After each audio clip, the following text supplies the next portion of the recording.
おはようございます。俊也です。今日のスーパーセブン名車再生はこのキャブレターのオーバーホールをやっていきたいと思います。メーカーはウェバー。どんなにエンジンをきれいにしたとしてもキャブレターの調子が悪ければガソリンの復量が変わってエンジンのパワーがちゃんと出ないとか、逆に異常燃焼を起こしてエンジン壊してしまうとか、かなりね重要な部品なんで、しっかりとオーバーホールしていきたいと思います。キャブレターの状態はというと、外見はご覧の通り結構汚れたような感じになっています。ちなみに裏側はこうなってます。もうガソリンがね漏れてきて、ちょっとこの辺なんかこうねっとりとしたタールみたいなのがついてたりするんで、パッキンとかも全交換綺麗に直していかなきゃダメな感じがします。キャブレターのこっちの前側の方にはエアクリーナーがついて、後ろ側にはエンジンにつながるっていう形です。スーパーセブンのキャブレターは2機掛けですね。こっちが1つのユニット、そしてこっちももう1つのユニット。1、2、3、4なんで、こっちで1番2番のシリンダーのガソリンを調整してる。で、こっちで3番4番のガソリン調整をしてる。まあ最初エンジンかけて始動トライとかいろいろ走ってみた結果、結構ねバックファイヤー起こしてたりとか、あんまり調子のいい感じではなかったです。そして3番のポートに関してはこんな感じでガソリンが漏れてたのか、バックファイヤー起こしたからか、こんな感じでちょっとすすけてたりもするんで、かなり調子はね悪そうな感じなのは見た目でもなんとなくわかるんで、これを分解してきれいにしていきたいと思います。それじゃあ分解やっていきます。まずはこっちのインマニとキャブレターを分離してバラバラにしていきます。キャブレター触るの初めてです。よいしょ。正確には初めてってわけじゃないけど、前にやったのは幸運期のキャブレターばらしかな。それ以外キャブレター触ったことないです。特に車バイクはね世代的にインジェクターの世代なので、人間がやることはほとんどない。インジェクターつけてセンサーつけたら終わりみたいな。果たしてうまくできるのかどうか。よし、これでインマニとつながってるボルトは全部外したんで、インマニが外れるはずです。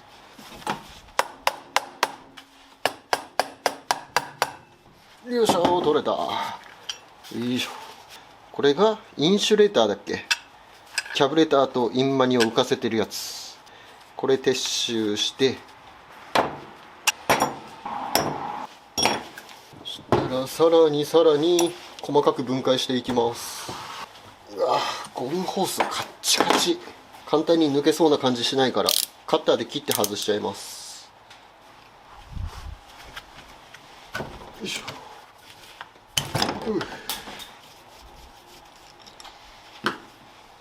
これ戻せなくなったら困るな。忘れないうちに写真撮っとこ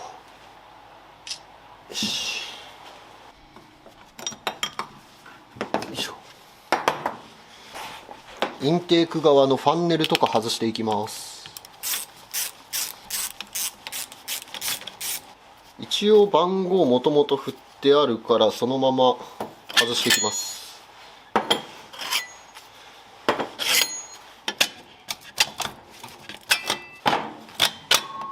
よいしょ。よいしょ。お、これで分離完了。とりあえずここまで分解が終わりました。キャブレター本体2つ、そしてインテーク部分、インマニとバラバラになりました。スロットルバルブのところはバックファイヤー起こしてたから、もうすすけて真っ黒クロスケです。まだこっちは綺麗な方。そしたらこの後キャブレター本体もねばらしていくんですけど、アジャストスクリューとかこの辺の調整用のネジ何回締め込んであるかとかっていうその締め加減が重要だったりするんで、一回全締めしてどのぐらいこうネジが締まるのかどうかチェックしていきます。組み付けるときにね元通り組み戻したいんで、一応基準として測定してからばらしていきたいと思います。一応マニュアルでね何回転戻しとかどのぐらいとかっていうのはあるんですけど、個体差によって相当ばらつきがあるんで、少なからず今この状態の数値を知っておきたいっていうことで、一回ちょっと回して調べときます。1回転2回転4番シリンダーが2回転と4分の1。2回転と8分の1。回転と8分の7。同じく1回転と8分の7。よし、そしたらキャブレターバラしていきます。練習で1個こっちバラしていきます。部品のついてる順番とか、あとネジのね左右とかもあったりすると思うんで、場所分かんなくなったら困るから、こういうトレイに部品入れて保管しながら元通り組み戻せるようにやっていきます。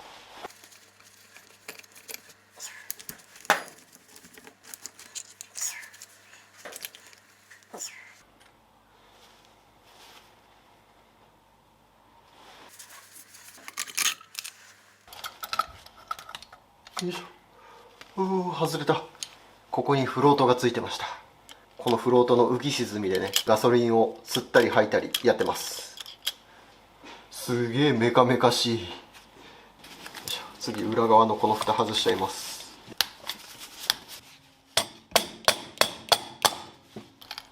よいしょ。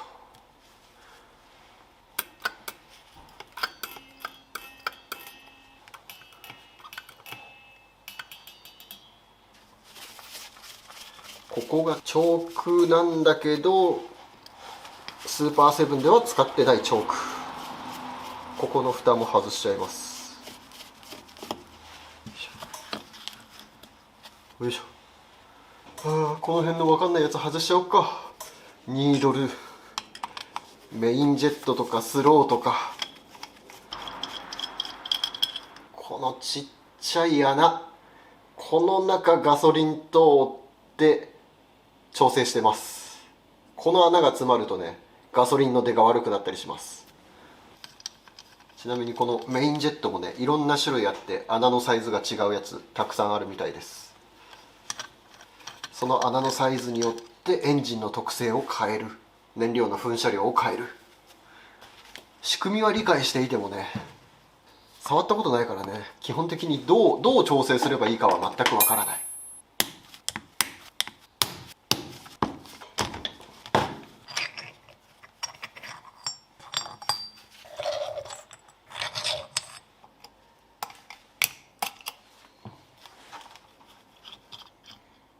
そして最後にこのフロートを外します。これこのままだとね、ガスケット交換できないんで、このフロートを外してこっちもバラしちゃいます。ネジザウルスで抜けるかなあ。こんなスカスカ、今映ってた簡単に抜けたけど、こんなスカスカでいいのかな。ちなみにこのフロート傷つけると燃料の供給とかが変わってきちゃうから、絶対これは傷つけないように。あとここのバネになってる部分ね、ここの角度も変わっちゃうと燃料の供給が変わってきちゃうから、ここもいじらないようにしときます。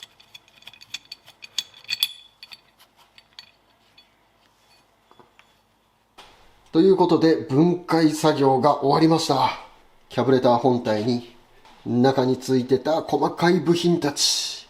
仕組み自体はね、割と簡単な作りだとは思うんですけど、ただね、部品がめちゃくちゃ細かいんですよね、これね。ニードルバルブのこの先っちょとかね、この開いてる穴とかね、傷もつけられないしね、もうこういうのがね、やってて嫌になってきそ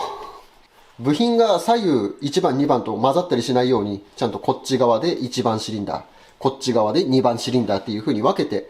部品の管理をやってます。混ざっちゃっても多分つく場所はつく場所で変わんないから、そんなに問題にならないと思うんですけど、部品がもしこう左右で間違っちゃったりとかするとね、このバルブの太さとかが変わってきちゃって、ガソリンの流量とか空気の流れる量が変わって、バランスが崩れちゃうのも嫌だったんで、こんな風にちゃんと管理してあります。ただ、多分ね、掃除とかしてこのついてるカーボンとかを取ると、多分それだけでもバランスだいぶ変わってくるから、そんなに関係ないとは思うんですけど、作業慣れてる人だったら、間違っても、セッティングでいくらでも調整できるんだと思うんですけど、僕そんなスキル持ち合わせてないから、もう元通りの場所にしっかりと組み戻して、で、元通りのネジの締め込み加減で組み付けて、最後の最後、微調整でできるような感じでやりたいなと思って、こんな風に部品はね、混ざらないようにしっかりと管理してあります。これをきれいにして、キャブレター組み付ければ、エンジンの性能がね、しっかりと発揮できると思うんで、頑張って、きれいに掃除して組み立てていきたいと思います。まずは掃除、洗浄からですね。結構汚れてたりもするし、この中にもこうちっちゃい穴がね、いっぱい開いてるんですよ。で、この穴がちゃんと通ってるかどうか、パーツクリーナー流したり、キャブクリーナーで洗浄したり、やっていきたいと思います。同じくこっちのニードルバルブとかもちっちゃい穴がいっぱい開いてるんで、全部通ってるかしっかりとチェックして、っていうかもうそもそもキャブクリーナーつけ置きで洗っちゃった方がいいかな。まあそんな感じでやっていきたいと思います。それじゃあ、部品洗浄やっていきます。まずはちょっと時間のかかりそうな、キャブクリーナーつけ置きの洗浄、先にセットしちゃいます。間違わないように1番2番と分けて、でこの中に、ニードルバルブとかを全部入れていきます。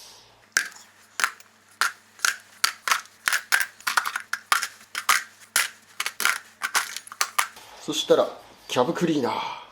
ちょっと贅沢にこれをこの中にブシューッと、こんな感じでキャブクリーナーでつけ置きで中の固まってるガソリンとかをね溶かしてもらいます。キャブレター本体もバタフライとかブラシでゴシゴシ洗うわけいかないんで、キャブクリーナーで、溶かして洗い流すような感じでやっていきます。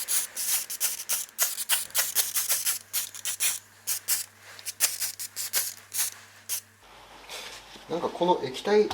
れてあれするのもったいないな。よいしょ。よしよし、これで OK。 これでキャブクリーナーもう少しかけときます。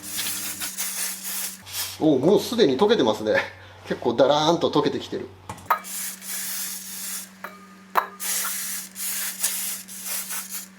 そして手洗いとかできれいにできそうな部品たちはお湯で洗っていきます。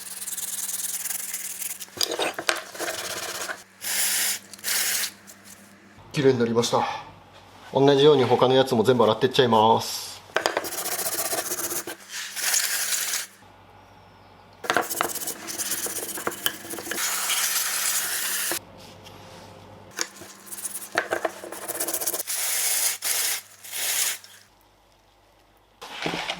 キャブクリーナーにつけておいたから多分中の固まってるカーボンとかもだいぶ落ちてるはずなんですけど、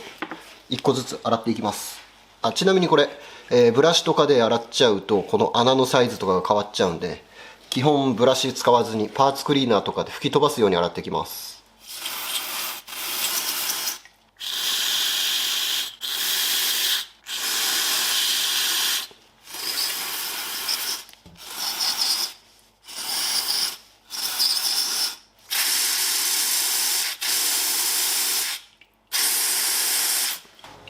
キャブレター本体を洗っていきます。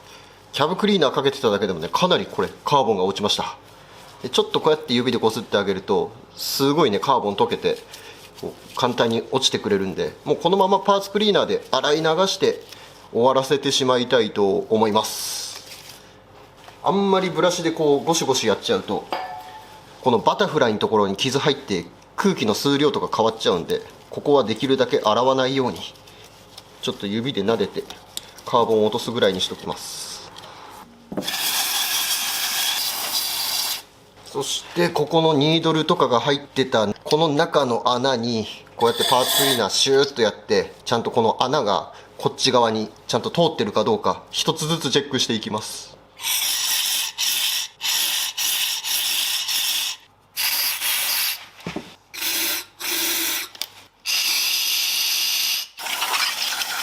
ちゃんと穴が全部通ってました。キャブレター本体は大丈夫そうです。キャブレター本体のここの蓋がつくところ、これこういう風に蓋がつくとこなんですけど、ここ加工がすごく粗くて、なんかバリもいっぱい残ってるし、このフライス目もすごい粗いし、でびっくりして調べてみたら、なんかウェバーのこのキャブってスペイン製とイギリス製と2種類あるみたいで、残念ながらうちのやつはスペイン製でした。加工が粗いって有名なやつみたいです。ちょっとこのままだとガソリン漏れてきちゃいそうなんで、砥石当ててきれいにしていきます。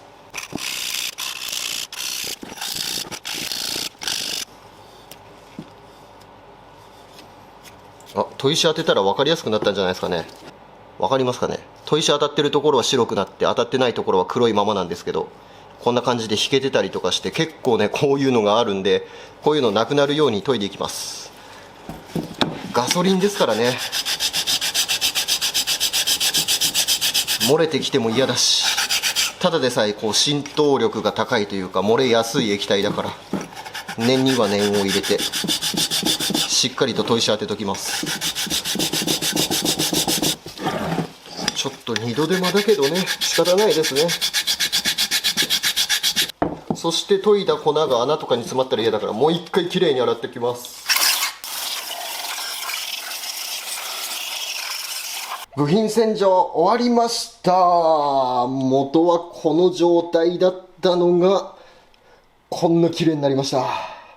た。ちなみにこっちはバックファイヤーして真っ黒黒にすすけてた方のキャブレターです。こっちはまだ綺麗だった方のキャブレター。それでもこれがこの状態まで綺麗になったんで、めちゃくちゃ綺麗になりました。裏側もこんな感じです。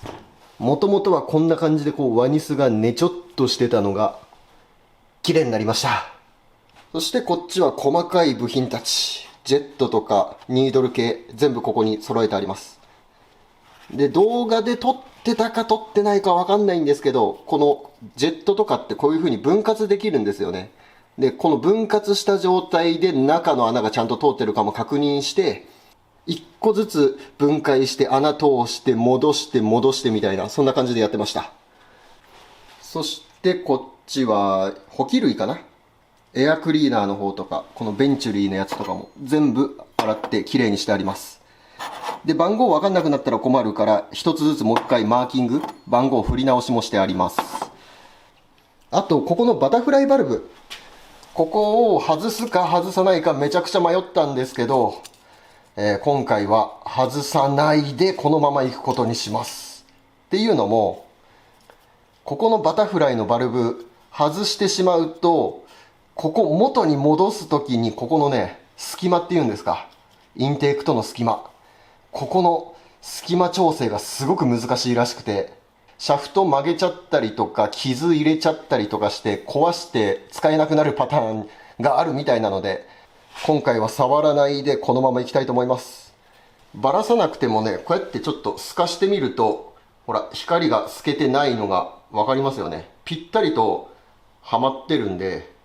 ここの隙間がね、なんかすごい空いてたりすると、スロットルバルブ外してこう調整しなきゃいけなかったりとか、いろいろやらなきゃいけないみたいなんですけど、今回はやらなくても大丈夫そうなので、このままいきたいと思います。あとここのバルブのネジね、これもカシ目が入ってるんで、これ外しちゃうと、次ネジ入れるときに、万が一ネジが緩んで外れた場合にはそれが全部エンジンに吸い込まれてエンジンパーになっちゃうんで、カシめる技術とかもないから、工具とかもないし、だから設備と技術とが揃った時にここはやろうかな。まだちょっとね、今の僕のレベルじゃここ触れないと思います。ちなみにこっち側のキャブレターも光が透けて見えるような感じはないから、バタフライバルブの調整はしなくて大丈夫そうです。だから綺麗に掃除をしてこのまま再使用して大丈夫だと思います。ここの当たりが微妙そうだったところも砥石かけて綺麗になったんで、ガソリン漏れはしてこないと思います。そう願いたい。インマニの方も砥石がね、しっかり当たって平面出たと思うんで、二次エアー吸ったりとかもなくなるんじゃないかな。多分最初のよりは良くなったと思う。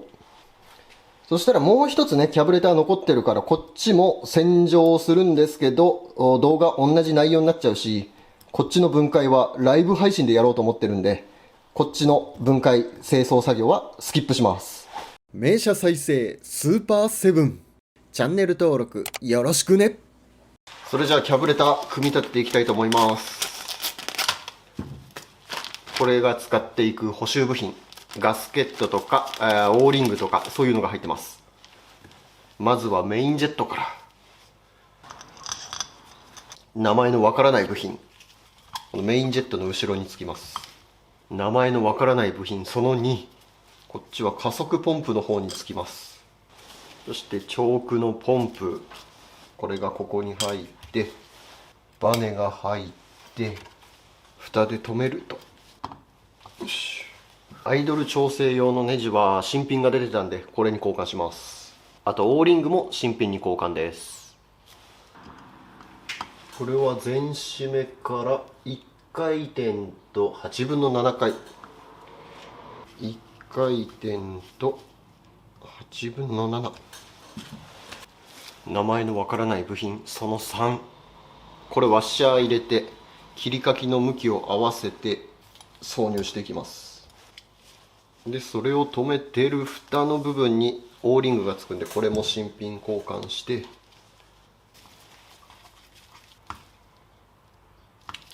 でここにこのちっちゃい玉っころが、この玉っころが、これがここに入ります。これライブ配信の時に落っことしてなくしそうになっちゃった。これ気をつけて入れないと。これは補修部品がないからなくしたら終わります。これを入れて蓋をすると。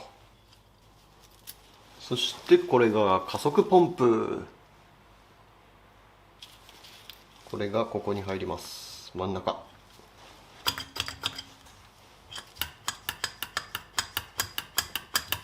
中にベンチュリー入れていきます。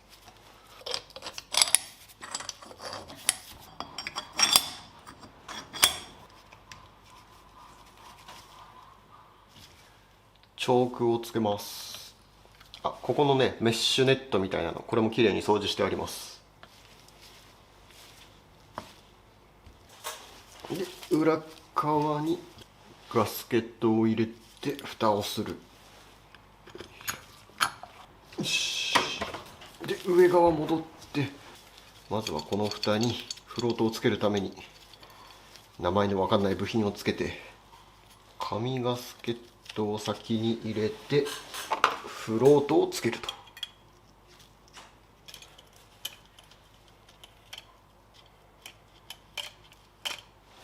地面の高さが12から13、12ミリ、12ミリ。OK、このままいける。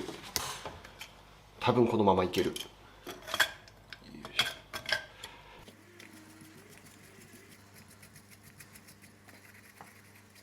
で燃料フィルターも新品を入れて、よいしょ、蓋閉めて、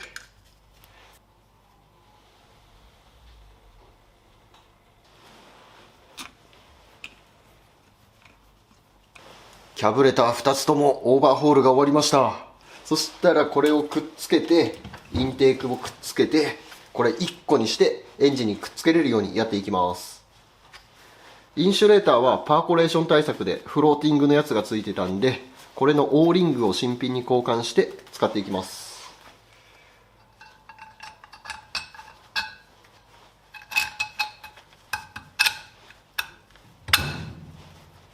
よいしょ。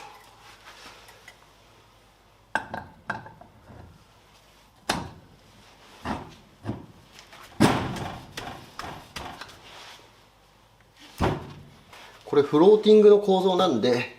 完全に締め切っちゃうとフローティングの意味がなくなっちゃうから、ここの潰ししろ、どれだけ締め込むかはちゃんとチェックしながら締めていきます。これは 1.5 ミリぐらいになるように調整します。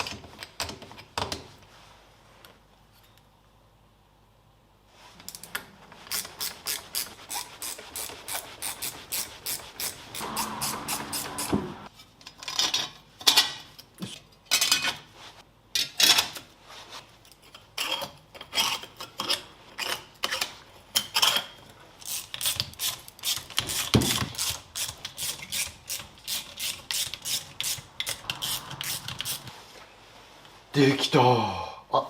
ホースをつけなきゃ。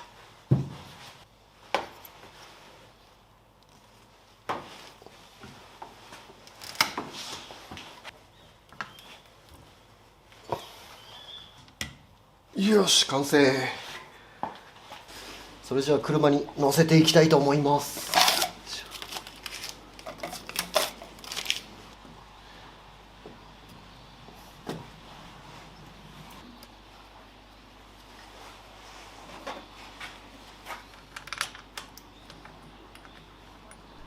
キャブレターのオーバーホール完成です。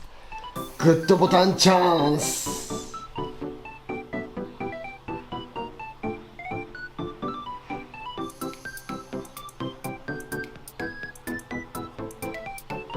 あとはエンジンかける前にキャブレターにガソリンを流して油面調整をやって、エンジンかけた後は同調を取ったりとかアイドルスクリューちょっといじったりとかいろいろやらなきゃいけないんで、今回オーバーホールとしてやる作業はここまでとなります。とりあえず今の現状として、このキャブレター、まだ仮固定状態です。ネジの本締めとかはしてません。この後エンジンルームの組み立てで、ほら、配線通したりとかいろいろやらなきゃいけなくて、多分またキャブレター外すと思うんで、まあ一応仮固定ということで、今回はここまでにしておきます。あとエアクリーナーなんですけど、これもね結構汚れてて、このままつけるわけにいかないんで、フィルターとか掃除して綺麗にした状態で後日組んでいきたいと思います。多分フィルターの掃除はサブチャンネルでやることになるかなと思うんで、見逃さないようにね、サブチャンネルも登録よろしくお願いします。最後までご視聴ありがとうございました。また次回もご覧ください。バーイ。